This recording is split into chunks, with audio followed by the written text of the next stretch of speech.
उनमें महिलाएं और बच्चे फंस गए। भीड़ ने उन्हें कुचल दिया और वहां शवों के ढेर लग गए। हालांकि फौरन वहां राहत बचाव का काम शुरू किया गया, लेकिन तब तक काफी देर हो चुकी थी। मरने वालों में सबसे ज्यादा संख्या महिलाओं और बच्चों की बताई गई। खबर है कि कई लोगों की पहचान तक नहीं हो सकी। और हाथरस के हालात भगदड़ के 24 घंटे होने के बाद भी ऐसे दिखाई दिए कि वहां लोग अपनों की तलाश में एक अस्पताल से दूसरे अस्पताल के चक्कर लगाते रहे।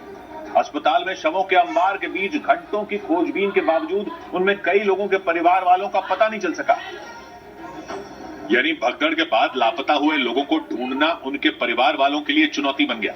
हाथरस में सत्संग के दौरान हुए दर्दनाक हादसे ने उनका सब कुछ उजाड़ कर रख दिया और इतने घंटे बीत जाने के बाद तो उनके सही सलामत होने की उम्मीद भी धुंधली होती जा रही है। लेकिन कुछ लोग दिलों में दुखों का पहाड़ लेकर अपनों की तलाश में जुटे रहे। वहां उनमें एक परिवार के सदस्य को दर बदर भटकने के बाद अपने बच्चे का शव बरामद हुआ। वहीं उस बच्चे की मां का कुछ पता ही नहीं चल पाया। मां का अभी तक कोई पता नहीं है। ऐसा ही कुछ अलीगढ़ के रहने वाले एक परिवार का हाल रहा। बताया गया कि उस परिवार की 3 महिलाएं सत्संग में शामिल होने के लिए हाथरस पहुंची थी, लेकिन भगदड़ में उन तीनों की जान चली गई। हालांकि इसकी जानकारी मिलने पर उनके परिवार के सदस्य अस्पताल पहुंचे, लेकिन वहां पूछताछ करने के बाद भी उनमें एक महिला का शव उन्हें नहीं मिला। मतलब हादसे के बाद से ही अपनों की तलाश में लोग एक शहर से दूसरे शहर भागने को मजबूर दिखे। हालांकि प्रशासन की तरफ से हेल्पलाइन नंबर भी जारी किए गए, लेकिन बड़े पैमाने पर जान गंवाने वाले लोगों और घायलों के बीच अपनों को ढूंढना मुश्किल हो गया। और उम्मीद छोड़ चुके कई लोग तो अस्पताल में फूट फूट कर रोते नजर आए। हर जगह दिक्कत एक परिवार के 2 लड़के तो रोते हुए प्रशासन पर लापरवाही का आरोप लगाते दिखाई दिए। बहुत परेशान कर दिए। उनके मुताबिक अलीगढ़, कासगंज और हाथरस तीनों जगह के अस्पतालों में पूछताछ के बाद भी उनके परिवार की एक सदस्य का कुछ पता नहीं चल सका। 4-5 जने आए थे, 4 पहुंच गए, ये नहीं आई। हाथरस के अस्पताल में हर तरफ मातम पसरा नजर आया। कोई अपने बच्चे के लिए बिलखता दिखा तो मां से बिछड़ने पर किसी की आंखें नम हो गई। लेकिन वहां की एक तस्वीर ने तो दिल को झकझोर कर रख दिया, क्योंकि एक आदमी एक मासूम बच्चे के शव को कंधे में लेकर रोता दिखाई दिया। सर मेरा बताया गया कि उस बच्चे की मां उसे लेकर सत्संग में शामिल होने पहुंची थी। मां का पता नहीं है सर। लेकिन जब भगदड़ हुई तो उस बच्चे की जान चली गई और वो अपनी मां से बिछड़ गया। इसकी वजह से उसकी मां की तलाश में परिवार वाले भटकने को मजबूर हो गए। और भगदड़ का शिकार हुए लोगों की इन परेशानियों के बीच बाबा नारायण साकार हरि का कहीं कोई पता नहीं चला।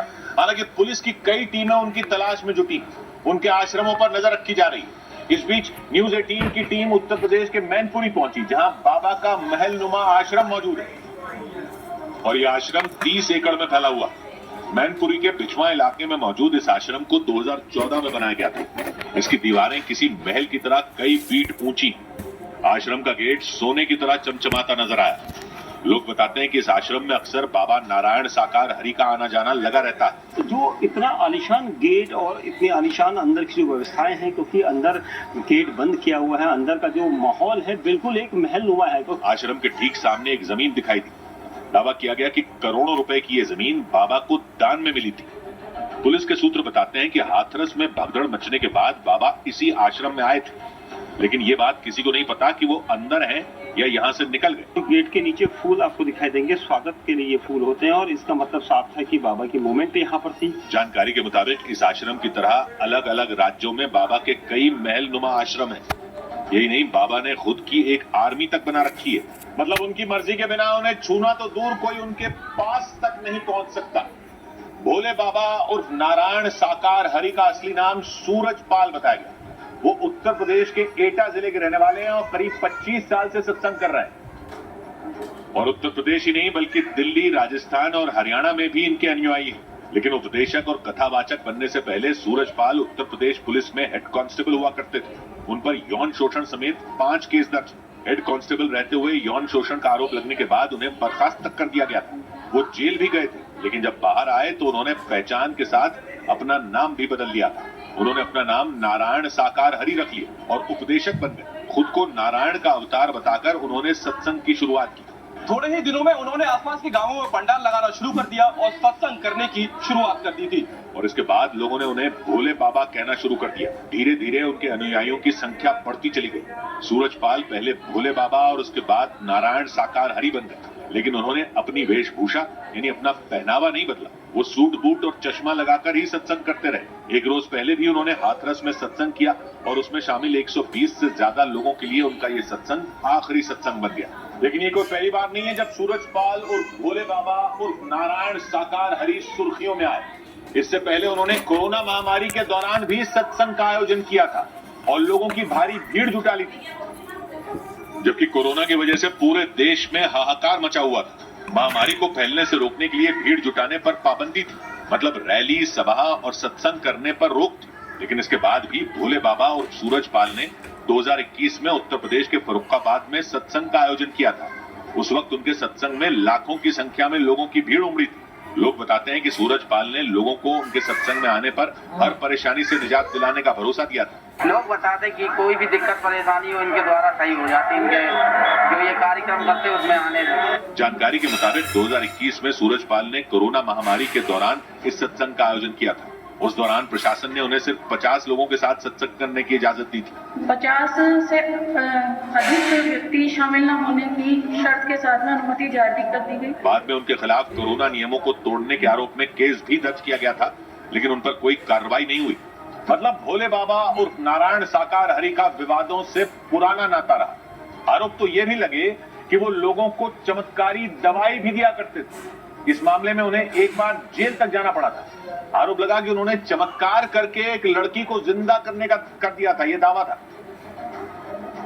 और ये दावा किया गया कि इन्हीं आरोपों की वजह से भोले बाबा और नारायण साकार हरि को गिरफ्तार भी किया गया था। मतलब सत्संग में मची भगदड़ के बाद से जिन भोले बाबा की तलाश जारी है, उन पर पहले से ही 5 केस दर्ज। पुलिस के दस्तावेजों में सूरजपाल नाम से पहचाने जाने वाले भोले बाबा और नारायण साकार हरि को सन 2000 में गिरफ्तार भी किया गया था, क्योंकि तब उन्होंने चमत्कार के जरिए एक मरी हुई लड़की को जिंदा करने का दावा किया था। हालांकि उस सबूतों की कमी की वजह से बाबा और उनके 6 साथियों को इस केस में बरी कर दिया गया था। दावा तो यह भी किया गया कि भोले बाबा और नारायण साकार हरि पर यूपी पुलिस में रहते हुए रेप का आरोप भी लगा था। ये पहले यूपी पुलिस में कर्मचारी थे। इनके ऊपर 5 जघन्य अपराध पंजीकृत थे, जिसमें बलात्कार भी था और जेल भी गए थे। पूर्व डीजीपी विक्रम सिंह के मुताबिक रेप के आरोप की वजह से ही उन्हें यूपी पुलिस से बर्खास्त कर दिया गया था और फिर जेल से छूटने के बाद उन्होंने अपना नाम सूरजपाल से बदलकर नारायण साकार हरि रख लिया था। और जैसे ही इन बातों ने तूल पकड़ा, भोले बाबा और नारायण साकार हरि के मुद्दे पर सियासी बखेड़ा खड़ा हो गया। राज्य के मुख्यमंत्री योगी आदित्यनाथ ने हाथरस में मची इस भगदड़ के लिए इशारों में समाजवादी पार्टी को जिम्मेदार ठहरा दिया और अखिलेश यादव के साथ भोले बाबा के पुराने संबंधों का जिक्र करते हुए उन्हें घेरने की कोशिश की। इस दौरान उन्होंने इशारों में भगदड़ के लिए समाजवादी पार्टी पर निशाना साधा। पिछले दिनों रैलियों के दौरान इस प्रकार की भगदड़ कहां मस्ती थी और कौन इसके पीछे थे? सीएम योगी आदित्यनाथ ने यह दावा अखिलेश यादव की ही एक पुरानी सोशल मीडिया पोस्ट के आधार पर किया। पिछले साल जनवरी में पोस्ट किए गए एक वीडियो में अखिलेश यादव भोले बाबा की जय जयकार करते सुनाई दिए थे।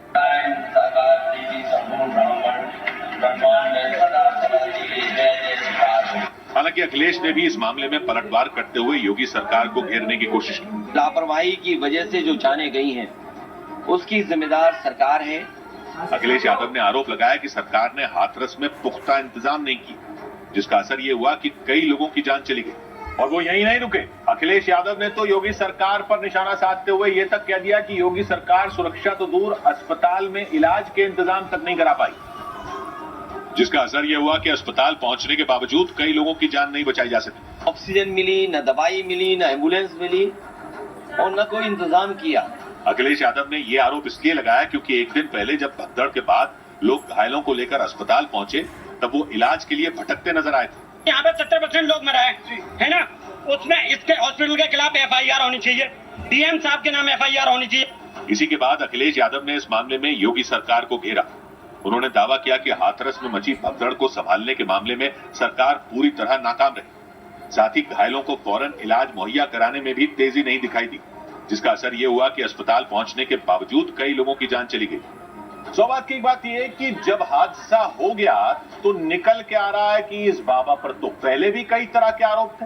अच्छा, ये अब पता चल रहा है, बड़ी जल्दी याद आ गया सबको कि इस बाबा पर तो कई तरह के आरोप थे। अगर ऐसा था तो इस तरह के बाबाओं पर बाकी संत क्यों चुप रहते हैं? पब्लिक क्या भक्ति में अंधी हो जाती है या पब्लिक को पता ही नहीं चलने दिया जाता कि ऐसे बाबाओं पर कई आरोप भी हैं? नेता लोगों को भी पता नहीं रहता था कि वो सिर्फ ये देखकर चुप हो जाते हैं कि ऐसे किसी बाबा के पास कितनी भीड़ पहुंच रही है। और पुलिस और प्रशासन, उनको भी पता नहीं रहता कि ऐसे किसी बाबा की हिस्ट्री क्या है। सब आंखें फेर लेते हैं क्या?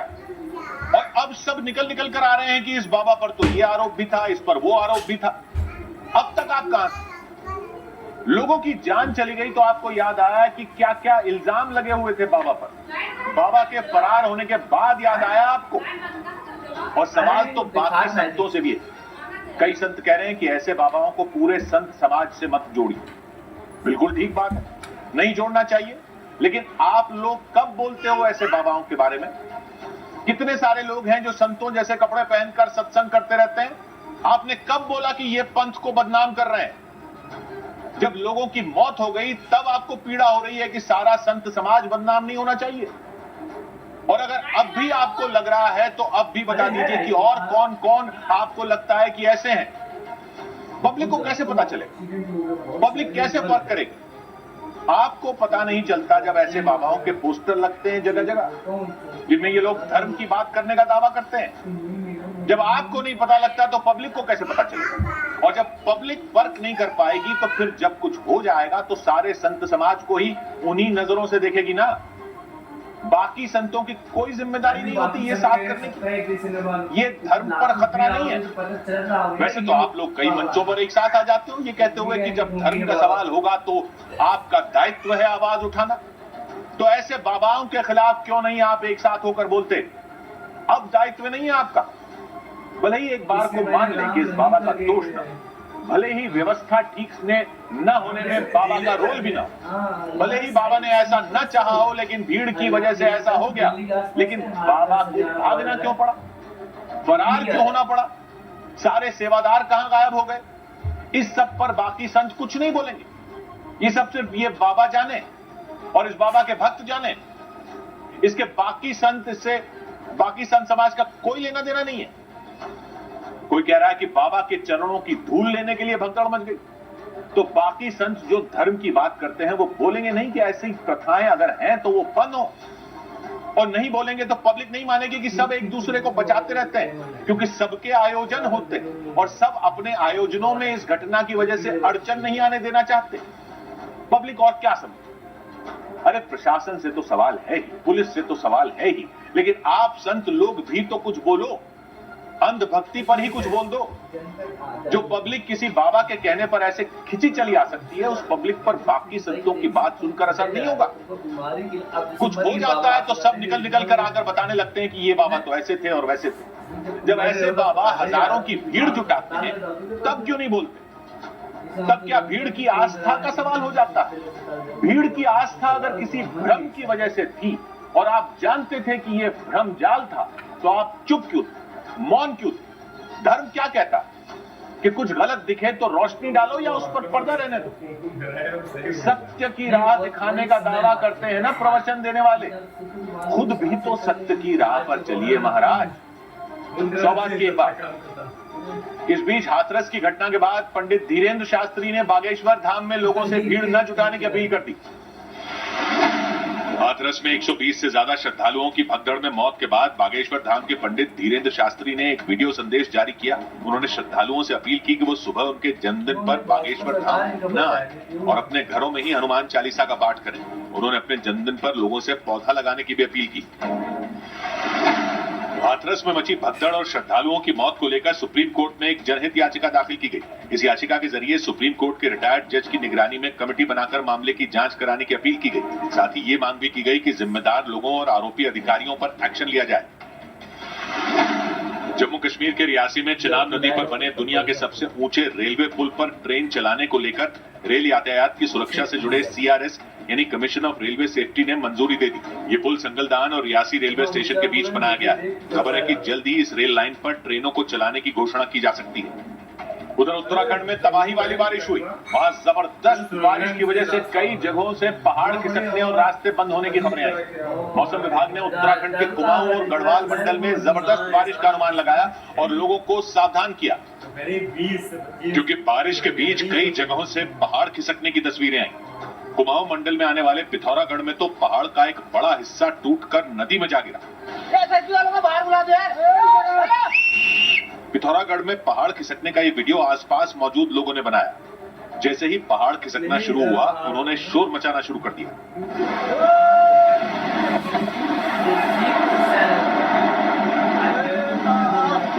ये पहाड़ भारत चीन सीमा के नजदीक खिसका और वहां से गुजरने वाली काली नदी में जा गिरा।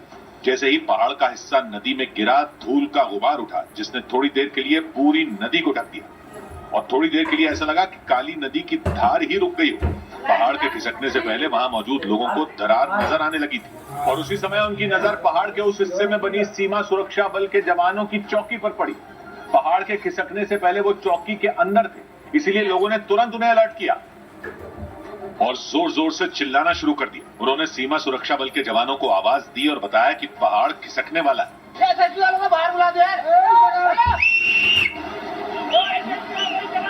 सीमा सुरक्षा बल के जवानों को अलर्ट करते ही पहाड़ टूटना शुरू हो गया और फिर धीरे धीरे उसका एक बड़ा हिस्सा टूटकर नदी में जा गिरा।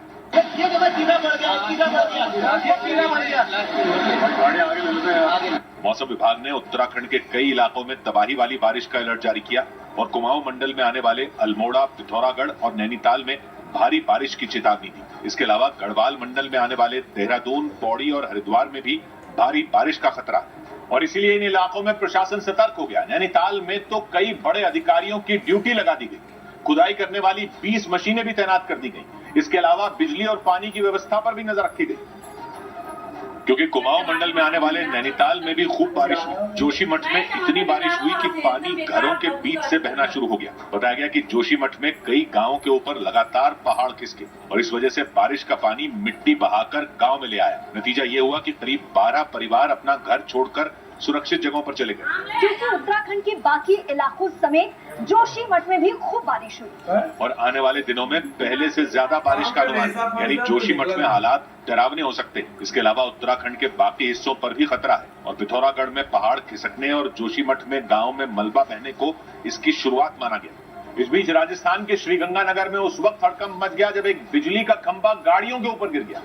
वहां अचानक मौसम बदलने से तेज हवाओं के साथ जोरदार बारिश शुरू हो गई। हालात इतने बिगड़ गए कि लोगों का सड़कों पर पैदल चलना तक मुश्किल हो गया और इस बीच वो खंभा अचानक 2 गाड़ियों के ऊपर गिर गया। इससे पहले वहां तूफानी हवाओं के साथ बारिश होती नजर आई। सफेद रंग की एक गाड़ी सड़क किनारे खड़ी दिखाई दी। कुछ सेकंड बाद लाल रंग की एक गाड़ी वहां आई और जैसे ही वो उस सफेद रंग की गाड़ी के बगल में पहुंची, वो बिजली का खंभा उन दोनों गाड़ियों के ऊपर गिर गया। उनके पीछे एक स्कूटर सवार भी आ रहा था, वो भी उन गाड़ियों में जाकर टकरा गया। उस खंभे के वहां गिरने से बिजली के कई तार भी टूट गए। ऐसे में बिजली विभाग की टीम वहां पहुंची और उस खंभे को वहां से हटाया।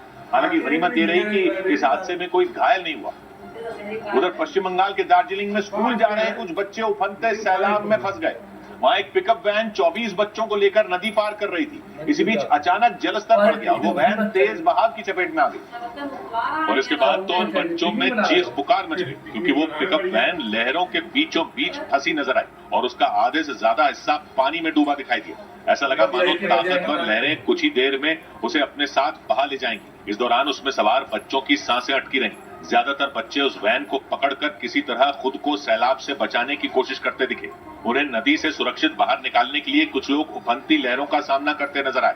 उन लोगों ने एक एक बच्चे को अपने कंधे पर बैठाया और किनारे तक लाने में कामयाब हो गए। बताया गया कि दार्जिलिंग के कालिम्पोंग में वो बच्चे उस पिकअप वैन में सवार होकर स्कूल जाने के लिए पहाड़ी नदी पार कर रहे थे, लेकिन बारिश की वजह से अचानक बाढ़ आ गई और उस वैन को लहरें खींचने पर आमादा हो गई। हालांकि उन बच्चों को देखकर आसपास के लोगों ने दौड़ लगा दी और उनकी जान बचा ली। इधर हिमाचल प्रदेश के कांगड़ा में पहाड़ी नदी में अचानक आए पानी की वजह से वहां 6 पर्यटक फंस गए। उन्हें किसी तरह बचा लिया गया। सभी पर्यटक महाराष्ट्र के लोनावला के बताए गए, जो वहां घूमने गए थे। इसी दौरान वो लोग वहां बहने वाली एक पहाड़ी नदी में नहाने उतर गए, लेकिन थोड़ी देर में उनकी जान हलक में आ गई। उस पहाड़ी नदी में अचानक इतना ज्यादा पानी आ गया कि उन्हें नदी से निकलकर किनारे तक पहुंचने का मौका तक नहीं मिला। 6 पर्यटकों के नदी में फंसने के बाद उन्हें निकालने के लिए बचाव अभियान शुरू किया गया। वहां से आई एक तस्वीर में पुलिस का एक जवान नदी की तेज लहरों के बीच से एक पर्यटक को निकालने की कोशिश करता नजर आया, जबकि एक दूसरा जवान नदी के बीच मौजूद एक चट्टान पर खड़ा रहा। वो एक लाइफ जैकेट को रस्सी से खींचता दिखा ताकि उसे पहनाकर उस पर्यटक को सुरक्षित वहां से निकाला जा सके। नदी के दूसरे किनारे पर कुछ और पर्यटक भी नजर आए और उन्हें भी सुरक्षित निकाल लिया गया। नदी में फंसे सभी पर्यटक महाराष्ट्र के लोनावला के बताए गए। वही लोनावला जहां 2 दिन पहले 4 बच्चों समेत 5 लोग झरने में बह गए थे। ये हादसा उस वक्त हुआ था जब वो लोग भूशी बांध के पीछे बहने वाले एक झरने में बैठे हुए थे। तभी उसमें पानी का बहाव तेज हो गया था। कुछ देर तक तो उन लोगों ने किसी तरह खुद को संभालने की कोशिश की, लेकिन पानी के तेज बहाव के आगे वो टिक नहीं सके थे और उसमें बह गए थे। इस घटना में उन सभी की मौत हो गई। सौभाग्य की बात यह कि ये हीरो बनने का क्या शौक होता है लोगों को। बारिश के मौसम में बच्चों के साथ खतरों में निकल पड़ते हैं। बारिश में मौसम सुहावना होता है, लेकिन खतरनाक जगह थोड़ी ही सुहावनी हो जाती है। पता नहीं कौन से सुरूर में लोग बच्चे लेकर खतरों में चले जाते हैं। कोई पहली बार थोड़ा ही ऐसा हो रहा है कि झरने के पास चले गए लोग या नदी के पास चले गए और अचानक पानी आ गया। इतनी सारी खबरें ऐसी देखने के बाद भी कैसे समझ नहीं आता। कितने साल से ऐसी तस्वीरें देख रहे हैं और चेतावनियां कितनी बार दी जा चुकी। जगह जगह बोर्ड लगे होते हैं कि बारिश के मौसम में यहाँ न जाएं, वहां न जाएं। वो सब क्या मजाक लगता है क्या? हर जगह पुलिस थोड़ी ही खड़ी कर देंगे। खुद भी तो देख लीजिए कहीं। और ये कोई अनपढ़ लोग नहीं होते, पढ़े लिखे होते हैं, चेतावनी का मतलब भी जानते हैं। लेकिन बस घूमने निकले हैं तो पता नहीं कौन सी खुमारी हो जाती है, या टूरिस्ट का जाना ही बंद कर दे। क्योंकि लोकल लोगों को तो सब समझ में आता है कि पानी जब आता है तो कैसा आ सकता है, लेकिन बाहर से आए लोग पता नहीं कैसे एक्सपर्ट बन जाते हैं नई जगह पहुंचकर। बाहर से आए हुए टूरिस्ट ही जोश जोश में देखते नहीं कि ये कोई खतरा भी। परिवारों को लेकर चले जाते हैं बीच पानी में। जोश जोश में कोई होश ही नहीं रहता क्या? जान चली गई लोगों की, एक जगह नहीं कई जगह। इसमें किसको दोष दे? ये सब झरने वाली जगह और पहाड़ी नदियां वगैरह कोई एडवेंचर पार्क नहीं होती बारिशों में।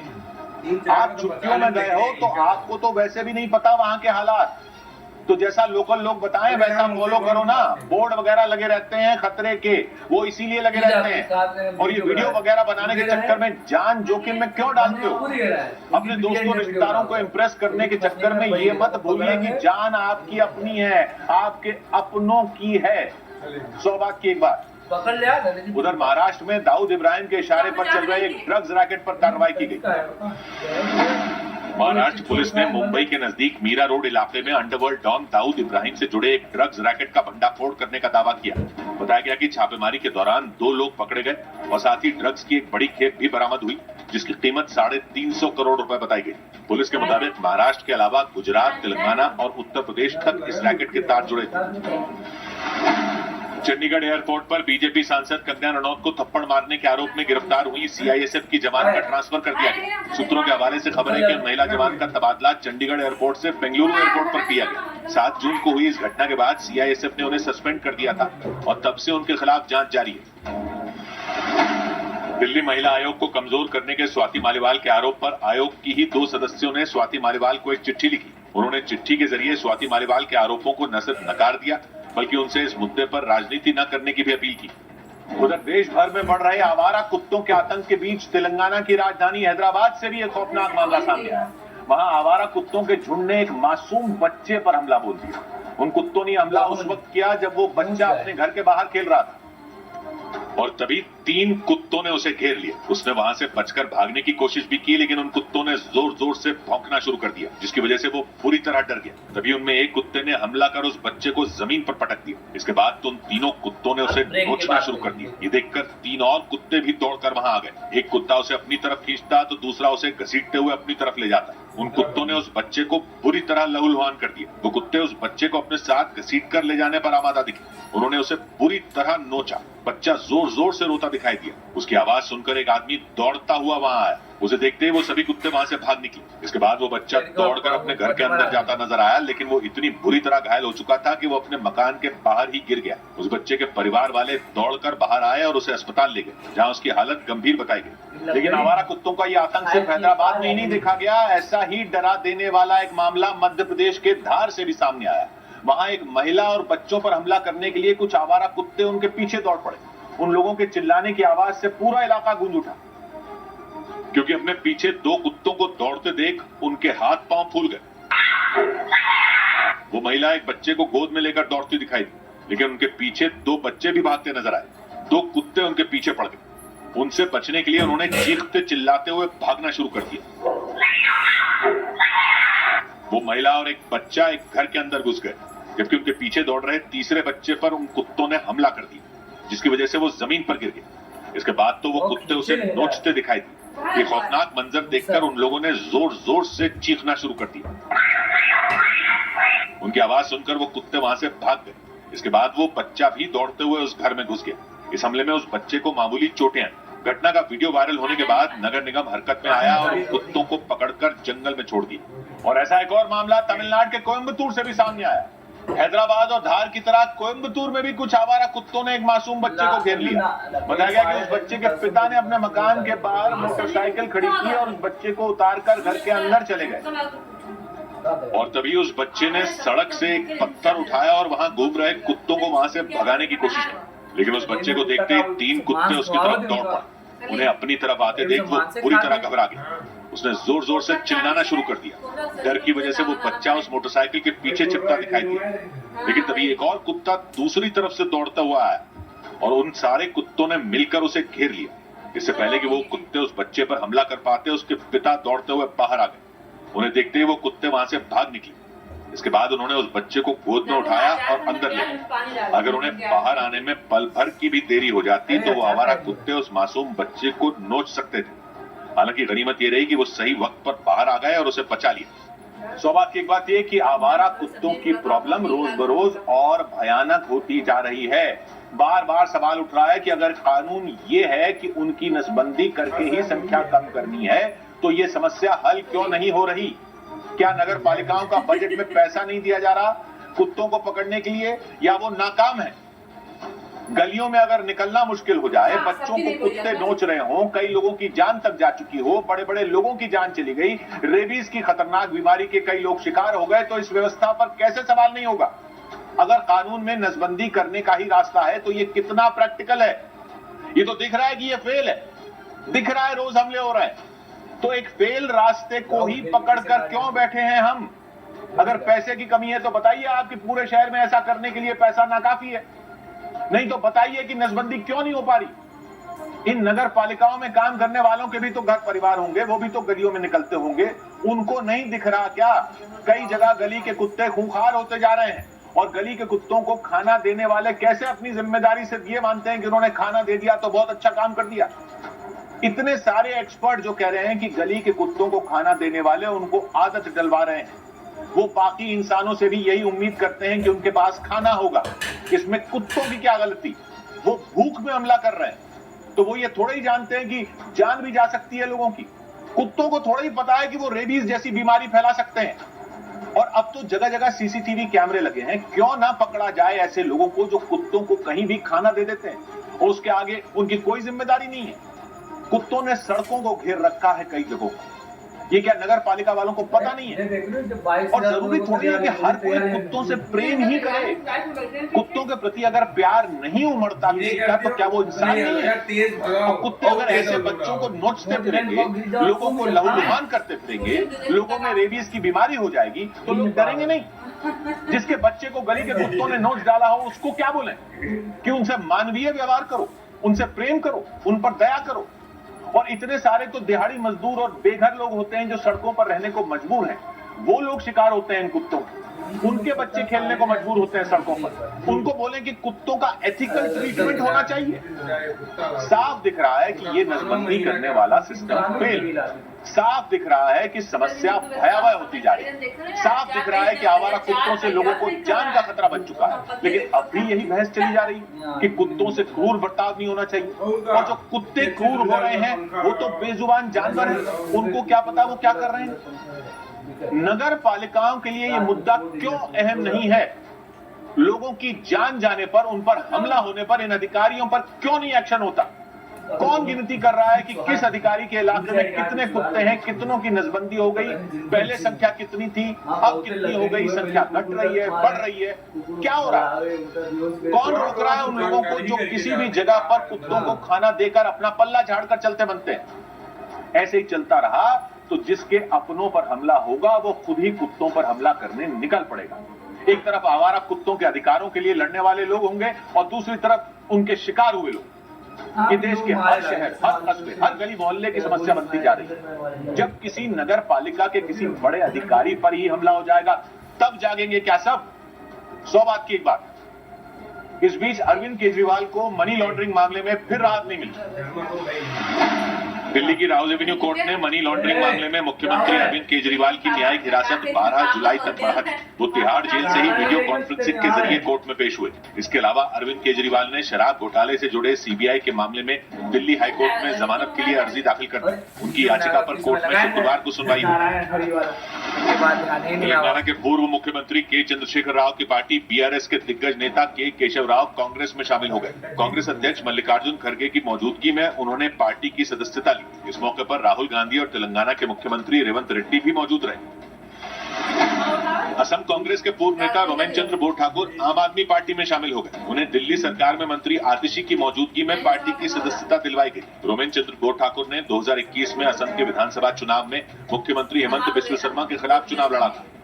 उधर बिहार में 15 दिनों के भीतर 7